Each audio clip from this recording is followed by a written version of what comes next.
give a warm welcome to the host of Broadway Buzz, Mr. Joe Gary. Thank you. Thank you. And welcome to Broadway Buzz, and welcome to Six.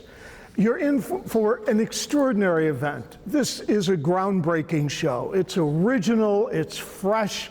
It's written by two young artists. They were seniors at Cambridge University, and they were given a sort of 4-month period to write a musical, and they came up with this extraordinary confection that we call Six. It breaks all of the rules of the musical theater, and it gives us an event that's extraordinary. It's been released, the music was heard and loved before most people saw the show. So it was played on Spotify, and it was played on Apple Music. It is the second most listened to album from the musical theater. The first is, of course, Hamilton, but it is a show that found its audience long before it even found its first major production. So when the show opens and you suddenly see the 6 wives of Henry VIII come out, you sort of feel in those first few moments like you're from Mars, because they're part of the audience screaming. I mean, like it's a rock concert and Elvis is appearing.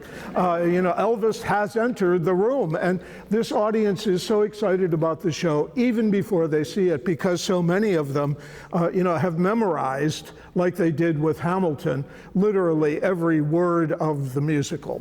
It's an extraordinary work, and it certainly is out of keeping with Rodgers and Hammerstein. Just to give you an example, the two young artists who wrote this, Toby Marlow was a young boy in England who appeared in television shows and also appeared in movies as a child. When you see his photographs, he looks like a refugee from Harry Potter. And then his counterpart, Lucy Moss, is a young girl who spent her childhood in dance classes. And the two of them would meet at Cambridge, and they would create an electric connection, and in a very brief period of time would write an extraordinary musical. But just to give you a little sense of this, Toby is non-binary, so that when they were nominated for the Tony Awards, he went to Anne Wintour, who is the head of Vogue magazine, and said he wanted to appear in a gown at the Tony Awards. I mean, this raised eyebrows all over America when it happened. But she arranged for him to work with a magnificent designer, and then Lucy appeared in a tuxedo. So when they won the award, greatly deserved, for Best Score of a Musical, I mean, all middle America just sort of went, what are we seeing? But what you're seeing was the birth of a whole new group of young artists who are going to transform our musical theater. Okay, so to go back to the beginning of all this, how did it happen? First of all, we're dealing with, a famous subject matter, the wives of Henry VIII, therefore the title Six. By the time the show is over, you're going to wish that old Henry had more wives, because we're so beguiled by the way they tell the story that it's extraordinary. But let's go back to the beginning. Okay, so the time is 2017. Our two young composer, lyricist, book writers are seniors at Cambridge. Toby is studying English literature, and Lucy is studying feminist studies and reinterpreting history, so revisionist history, as it's properly called. So these backgrounds that they would have would serve perfectly in telling this beguiling story that they tell. As we know, the wives of Henry VIII, I mean, keep in mind in the order of the 6 wives. First wife, divorced. Second wife, beheaded. Third wife, died. fourth wife divorced, fifth wife beheaded, sixth wife survived. This is not a pretty story, and yet this is a kind of comedy, and it's extraordinary how they take victims from history. I mean, a wife who lived with Henry for 24 years, giving him an heir, Mary, is sent off to end her life in a monastery, being separated from her child. So each of these wives have very dark tales to tell, and history has painted them as victims, but not in the hands of these two young people. So let me show you how this happened. All right, the time is 2017. Both these young people are seniors at Cambridge University, and preparing for finals, which are very, very difficult and very demanding. So the end result was Toby would win a contest at Cambridge. Cambridge was offering one student who was interested in theater to write a musical that could be presented at the Edinburgh Festival.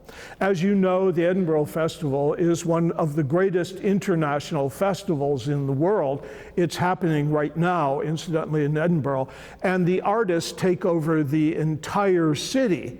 When they went to Edinburgh with their show, there were 3,693 entries.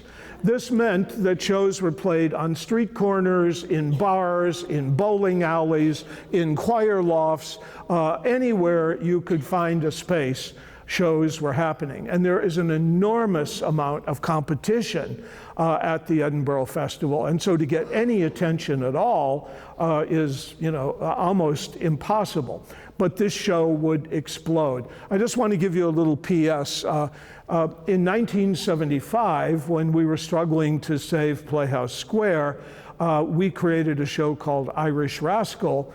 I directed it, and David Fraser, who was the star of the Jacques Brel show, played the central role. And a young student of mine, Kathleen Kennedy, incidentally, Kennedy's is named after her, would write the story about the life of Brendan Behan, done as a musical. It got rave reviews in Cleveland, and it was invited to the Edinburgh Festival. So we went in 1975 and got caught up in that world. We were meant to play in a little bar room. The first night we performed, the actors stuck to the stage. There was dried beer on the floor, and nobody could move.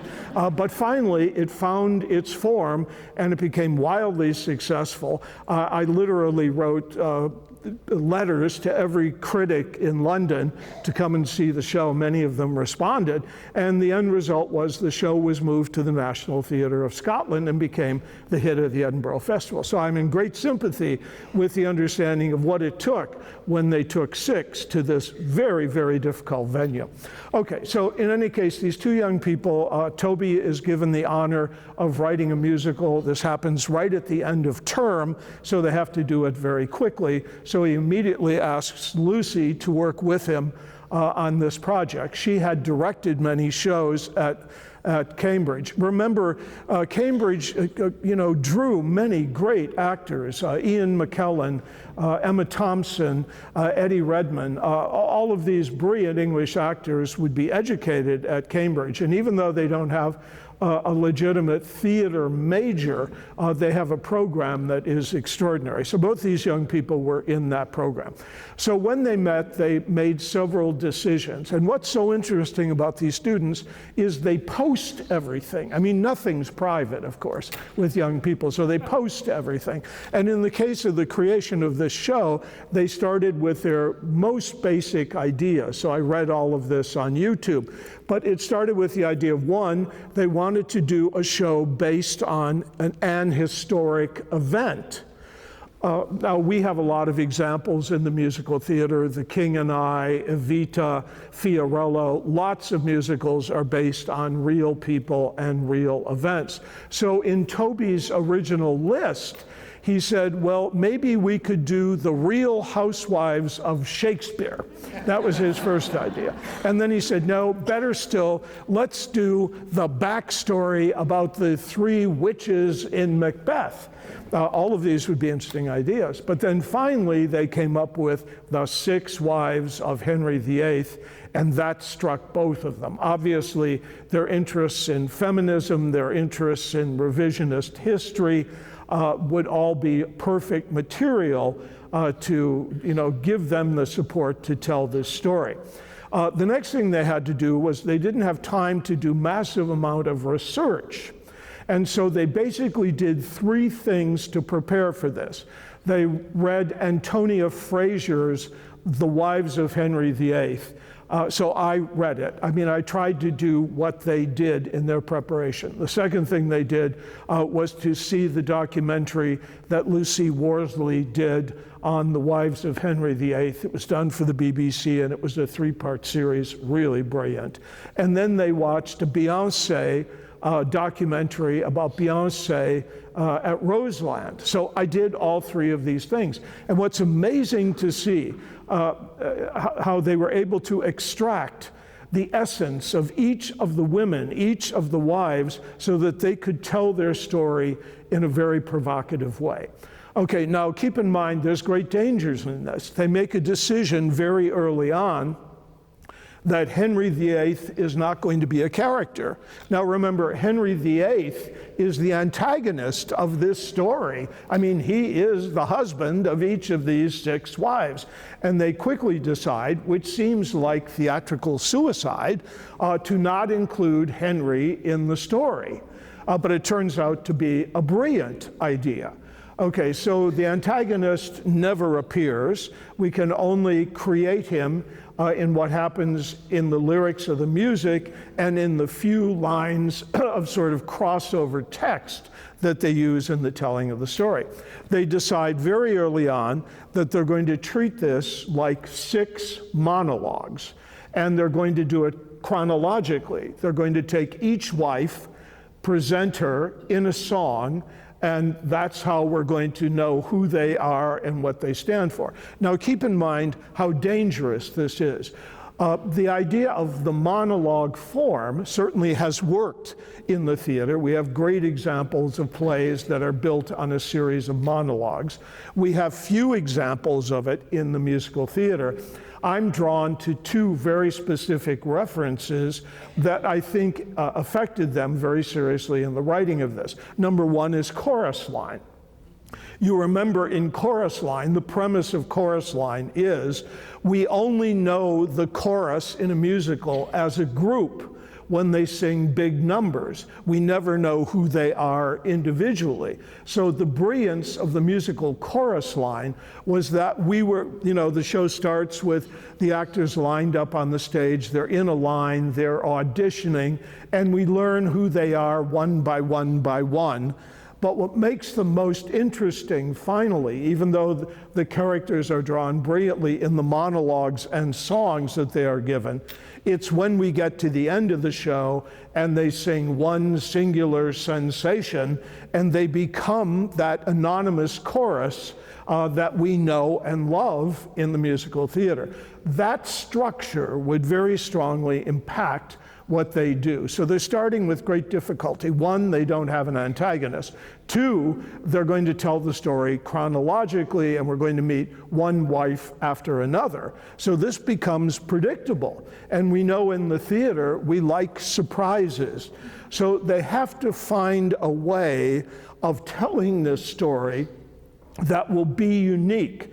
And again, this is where Toby's background in English literature really comes out. He has to find a framing device, a way of telling this story that will keep the audience very engaged, but will still offer surprises. And they choose a very interesting idea. They both know, the 2 young artists know, that they want to write pop music. They have memorized, all of the great contemporary divas and their songs. Toby had in his schoolroom a life-size cutout of Beyonce on every wall of his room. That's a bit overwhelming, but in any case, so they were very hip and knowledgeable about pop music. So they've got to come up with the concept. And what they come up with as a framing device, let me remind you, I mean, think of the great framing devices in literature.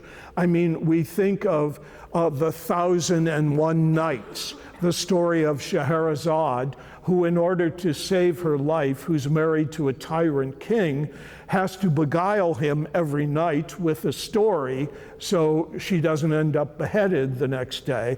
And she does this for 1001 nights until he falls in love with her and they live happily ever after. But in the meantime, we've had this extraordinary collection of brilliant tales to be told. And there's that framing device, telling a tale every night.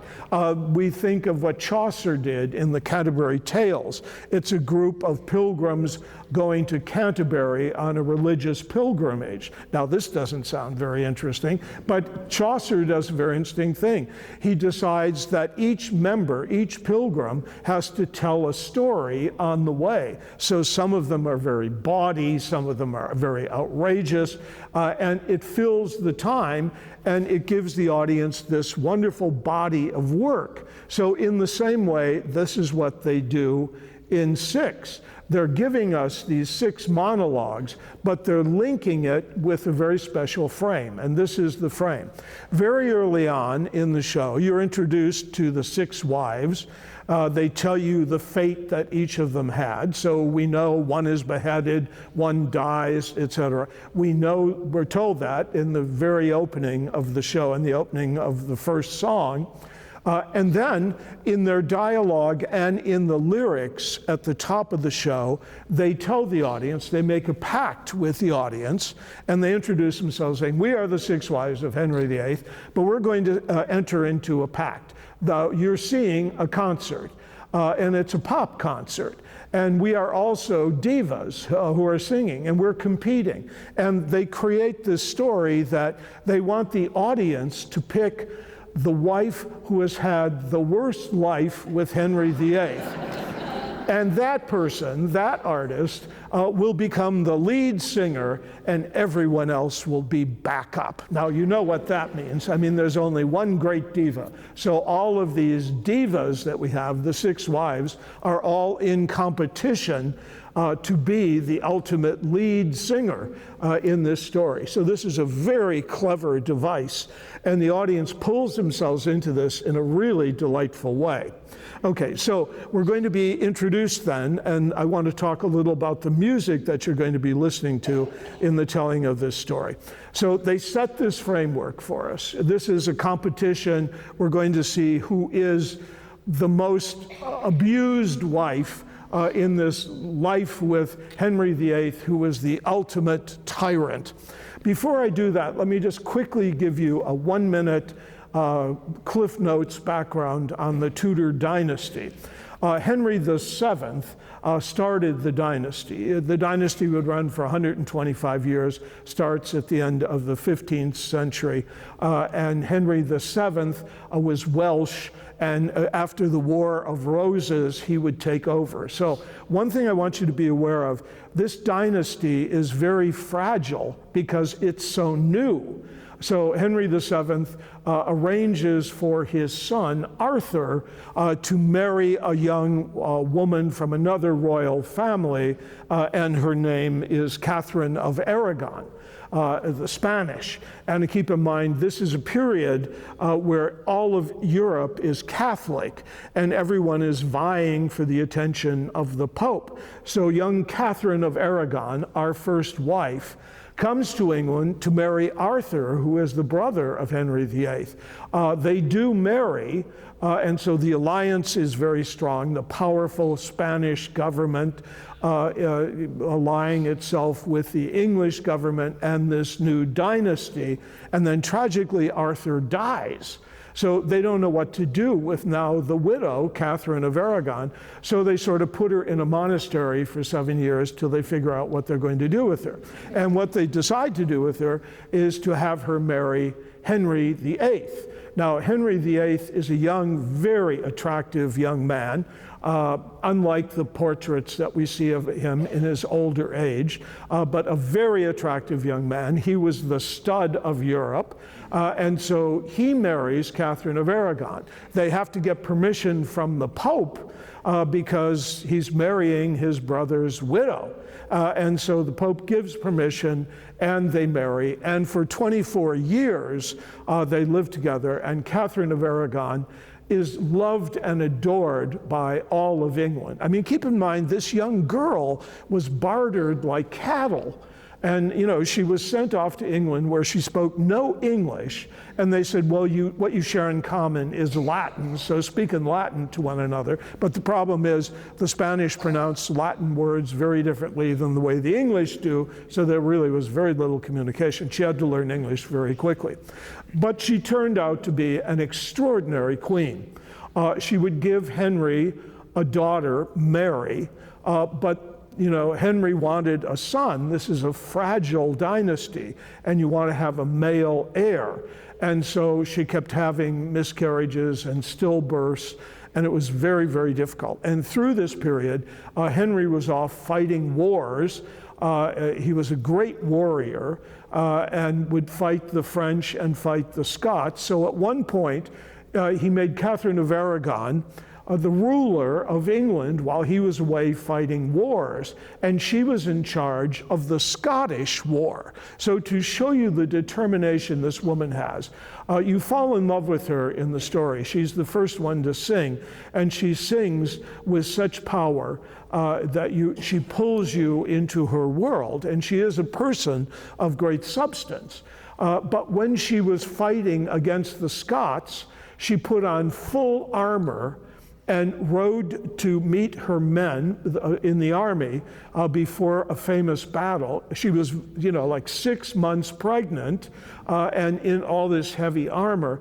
And she gave them a speech that was very powerful. They went off, and not only did they win the battle and win that war, but they killed the King of Scotland. Now, Mary, you know, we've got to remember that these people are not all sweet, delicate people. She said, well, I want you to take the body to my husband so he knows what a good job we did. And they said, well, that isn't practical. And then she said, well, we'll cut off his head and send his head. This is not what young girls think about, right? And then finally, they say, no, that's still too awkward. So they send the robe that he was wearing, so it was proof that the King of Scotland had died. But she was an extraordinary and very powerful woman and greatly loved in England. But finally, Henry became disillusioned. I mean, keep in mind, during this period, Henry had an illegitimate son. He had countless mistresses, and this poor woman had to put up with all of this, you know, poor treatment. And finally, Henry said, you know, you're no longer of childbearing age, so you're going off to a nunnery. She was sent off to the nunnery. She never got to see her daughter Mary as a baby or to take care of her. She was separated from her child. She was put into this horrible exile. And again, she was a very powerful Catholic. And the idea, Henry now has moved in a mistress into the castle, Anne Boleyn. This will be wife number 2. She was trained in the French court. She was very young, very beautiful. She was very smart because for 7 years in all of their courtship, she never surrendered to Henry. Everyone did whatever the king wished. And he used the ladies in waiting really as a kind of harem. And so, you know, here is this beautiful young girl, Anne Boleyn. She refuses to surrender sexually to the king. He's so enamored of her, he wants to marry her. But again, they're Catholic, and the Pope is saying, this is not possible. You have, you know, Catherine of Aragon. So when you watch that opening song that Catherine of Aragon does, it's a very powerful song. She gives you an enormous amount of information about her life with Henry. And you realize what really a powerful and dignified woman she really was. Okay, so now we have Anne Boleyn waiting in the wings to become the wife, but it's illegal. The Pope will not approve the marriage. So Henry says, well, we're going to withdraw from, Catholicism. We're going to create the Church of England, and we're going to separate ourselves from the Pope. This was heretical. And I mean, this caused tremendous issues, political issues, all through Europe, because, he was defying the most important leader in the world, the Pope. And so Henry took on this challenge. He would create the Church of England. The Restoration would happen, which would transform England and make England a modern country in a way. He would create the Anglican Church and disconnect from the Pope. In the process, Henry realized that the monasteries in England contained 1/4 of the wealth of England. So he seized them all. And he conducted one of the greatest house sales in the world, selling off all of these ancient relics and making a fortune. So in the process, the coming of Anne Boleyn, all the people who had been raised Catholic suddenly are very opposed to this beautiful young girl who was raised in the French court, who was unlike typical young English girls, and certainly very unlike Catherine of Aragon. So he marries her, and he then very quickly, she has a child, Elizabeth, who will ultimately, as you know, become the greatest Tudor of them all and reign for 42 years. But again, it is not a son. And Henry very quickly is looking around again, shopping for another wife. So how do you get rid of Anne Boleyn? The court spreads rumors that she's been really unfaithful and a prostitute, and she is beheaded. So watch how Anne Boleyn is treated in this story. This is when you start to realize the brilliance of this team that created this whole process. Instead of making these figures like they really are historically, they try to find counterparts in pop music and develop it that way. So the Anne Boleyn we see is very sassy, very feisty. Her great song, her comic song, I mean, how do you do a comic song about a woman who's beheaded? But in any case, her big song is "Don't Lose Your Head," and it's very funny and very apocryphal. And the young actress who plays this role has a great comedic role to play, but it really starts pulling us away from history. And again, this is the idea of revisionist history, see it in a new way, and so that's what happens. And then we go to the third wife, who is Jane Seymour, and Jane Seymour was cultivated in the court. She was a lady in waiting, so Henry picks her. And once Anne Boleyn is beheaded, he very quickly marries Jane Seymour, and she has a male heir, Edward. But the tragedy in this case is she will die in childbirth. I mean, actually, it takes 7 days for her to die in a postpartum period where she was infected from the birth, had a tragic, difficult birth, and then died. So again, she now is going to sing a big song about dying as giving the king the heir he wants, but then dying. And it's sort of done in the style, if you know the pop singer, of Adele. She's given a big blockbuster song. So what they've done so far now with these first 3 songs, they've given us 3 very powerful songs, a ballad, a comic song, and then this really wrenching number that Anne Seymour sings. It's very powerful. So by this point, you're very confused because you love all 3 wives. They beguile you in their music. And the question is, who are you going to pick? Okay, so the next thing that happens is there is a song that's called Holbein, and this sort of comes out of the blue. Holbein, of course, was the great painter of the court, who immortalized all of the Tudors in those brilliant portraits that he did. The picture, the painting of the corpulent Henry VIII that we know was, the work of Holbein. So he plays a very important part in this story. So he's introduced as the portrait artist of the age. The next thing that happens, we're introduced to the fourth wife, who is Anna of Cleves. She is German. So remember, by this point, we've totally disrupted Europe. The Pope has vilified Henry VIII. Most of Catholic Europe is very opposed to England. So England needs an alliance, so they go to Germany, the country that is not very connected to the Pope, and the birthing of Lutheranism is about to happen there. So he picks a wife, he sends Holbein to paint a series of famous women, and they paint Anna of Cleves. However, Holbein made her more attractive than she really was. It's sort of like what we do on Facebook now, when you send a picture of yourself that's 40 years old, if you're in the dating pool. So anyway, when he met her for the first time, he called her the Mare of Flanders, and so very unattractive to be called a horse by the man you're going to marry.